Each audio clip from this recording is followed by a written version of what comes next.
بحیثیت پاکستانی ہمارے ماضی کے ساتھ کیا کھیل کھیلا گیا؟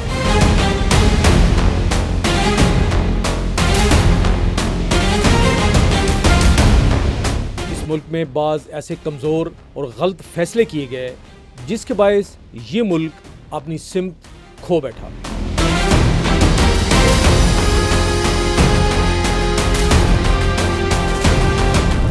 نئی نسل کے لیے یہ جاننا بہت ضروری ہے۔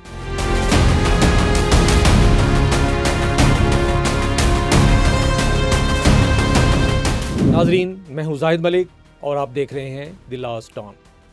آج ہم جس گھٹن، تباہ حال معیشت، مفاد پرستی اور فرقہ وارانہ منافرت کے ماحول میں سانس لے رہے ہیں بحیثیت قوم، یہ سب حادثاتی نہیں ہے بلکہ ایک تاریک دور کا دیا ہوا زہریلا ورثہ ہے، اور یہ سلسلہ جڑتا ہے ایک ایسے عامر شخص کے ساتھ جس کا نام ہے جنرل محمد ضیاء الحق۔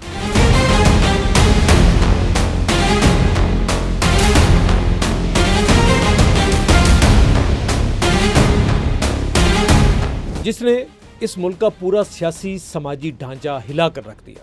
جی ہاں، یہ شخص جنرل محمد ضیاء الحق، جس نے ایک جمہوری حکومت کا تختہ الٹ کر اقتدار پر قبضہ حاصل کر لیا، اور پھر اس کے 11 سالہ تاریک دور نے اس ملک کی روح کو ایسا گھائل کیا، ایسے چرکے لگائے کہ جن کے زخم آج بھی تازہ ہیں۔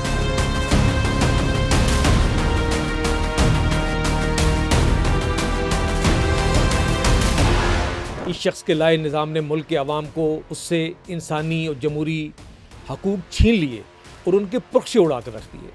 نئی نسل کا یہ جاننا بہت ضروری ہے کہ ہمارے ماضی کے ساتھ ایسا کھیل کیوں کھیلا گیا۔ انسان دشمنی اور بے دردی پر مبنی ضیائی ذہنیت ہی تھی جس نے بطور بریگیڈیئر اردن میں فلسطینیوں کے کیمپوں پر، جو شتیلا اور صابرہ کے نام سے جانے جاتے ہیں، بمباری کر کے ہزاروں بے گناہوں فلسطینیوں کو تحقیق کر دیا۔ اسی جبر نے 1983 میں سندھ کے اندر جمہوریت پسندوں پر براہ راست بمباری بھی کی۔ شاہی قلعے کے زیر زمین تاریک تہہ خانوں میں ایسا ہولناک تشدد کیا گیا جو آج بھی تاریخ کے اوراق میں محفوظ ہے، اور جسموں سے جانیں تک جو وہ کھینچ لی گئیں۔ یہی نہیں بلکہ سچ بولنے والے صحافیوں اور سیاسی کارکنوں کو سر عام کوڑے مارے گئے۔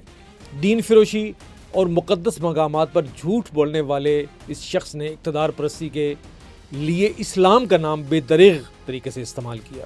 خانہ کعبہ میں بیٹھ کر 90 دن میں الیکشن کا جھوٹا وعدہ کیا گیا، مگر اقتدار کی ہوس میں مذہب کو ذاتی مفاد کے لیے بیچا، جس کے نتیجے میں ملک کو کلاشن کوف، ہیروئن اور خونخوار فرقہ واریت کا تحفہ ملا۔ افغان جہاد جیسی امریکہ کے اشارے کے اوپر ایسی پالیسی وضع کی کہ جس کے اثرات آج تک جو ہے وہ یہ ملک بھگت رہا ہے، یہ قوم بھگت رہی ہے۔ آج بھی افغان جہاد کے نام سے شروع کیا گیا وہ کلچر جو ہے وہ پاکستان کی رگوں میں جو وہ پیوست ہو چکا ہے، اور اس کا بدن آج بھی جو ہے وہ چھلنی ہے۔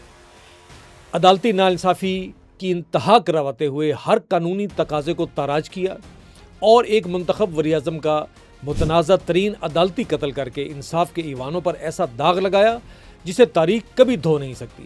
اخلاقی اور سیاسی تباہی کی بنیاد رکھتے ہوئے 1984 کے دھوکے پر مبنی ریفرینڈم اور 1985 کے غیر جماعتی انتخابات کے ذریعے ایک ایسی غیر سیاسی بے ضمیر اور خود غرض قیادت کو مسلط کیا گیا جس نے پلاٹ، پرمنٹ ٹھیکوں اور نوکریوں کی سیاست کا آغاز کیا۔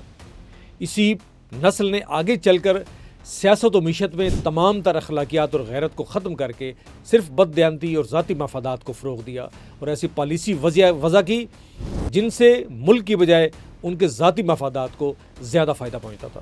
آج سوال یہ ہے کہ کیا ہم آئین، ووٹ اور انسانیت کی پامالی کرنے والی اس ڈکٹیٹرشپ، آمریت اور اقتدار پرستی کو پہچانیں گے؟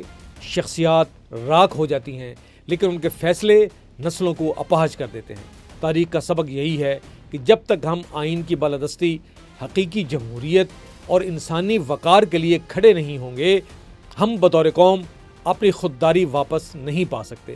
آئین، جمہوریت اور سچ کا ساتھ دیں، جبر، دین فروشی اور آمریت کو مسترد کر دیں۔ مجھے اجازت دیجیے، اللہ حافظ۔